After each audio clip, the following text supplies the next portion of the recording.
I think there's a couple challenges, and the seeds of this really go back when the consultation first came out from the IFRS Foundation in the fall of, I think it must have been 2020 now, the years go by. To oversimplify a little bit, but I think simplification is good when we're trying to get to the mainstream business and investment community. There's this kind of question of materiality, so-called single versus double materiality. Sally, you know this stuff, as well as I do, kind of single materiality, things that care about investors. These are the things that are truly related to value creation.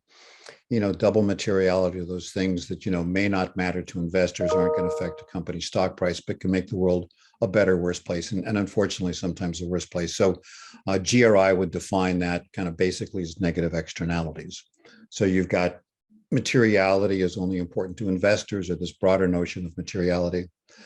And in a sense, that's what the debate is that's playing out today. And I think the big question with the International Sustainability Standards Board is that the people that were supportive of it said, look, let's take the first step.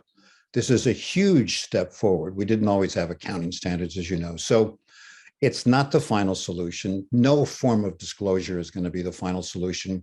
Let's get some standards, some basic standards on issues around climate and social topics that are important to investors. Climate would be one. I think income inequality would be one.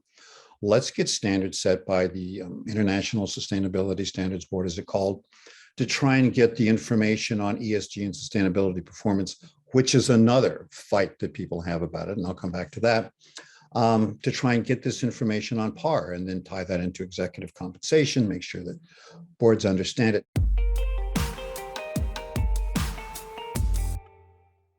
They're only a standard setter.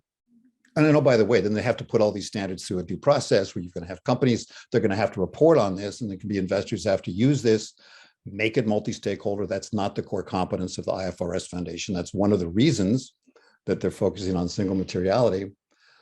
They are only a standard setter. They're not the government.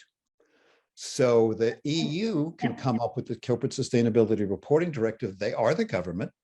They've got the political legitimacy to say, listen, this is, what we've done. It's gone through the democratic process. It's been passed in the EU Parliament. You're going to do it. Fair enough.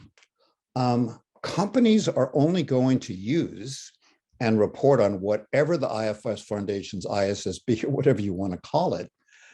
They're only going to do that if the governments that these countries or these companies are located in agree to do it.